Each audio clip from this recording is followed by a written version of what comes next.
Ambasadori i Bashkimit Evropian në Shqipëri, Silvio Gonzato, ka zhvilluar një takim me ministrin e drejtësisë, Toni Gogu. Lajmi është bërë i ditur nga delegacioni i Bashkimit Evropian në Tiranë, ndërsa në fokus të diskutimit ishin sfidat kryesore me të cilat përballen institucionet e drejtësisë shqiptare. Gjatë takimit u theksua nevoja për të mbështetur sistemin e drejtësisë në rritjen e efikasitetit të tij, përmirësimin e aksesit të qytetarëve shqiptar në drejtësi dhe forcimin e mekanizmave të garancive procedurale.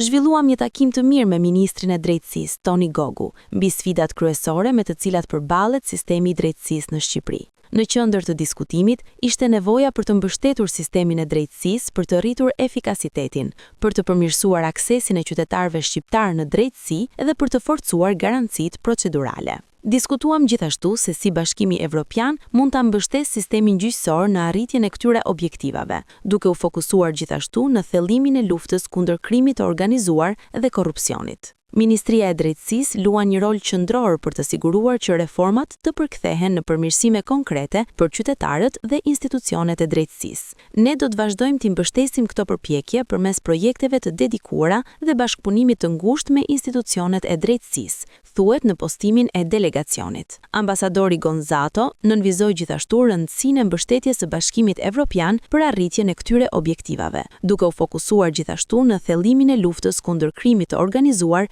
dhe korrupsionit.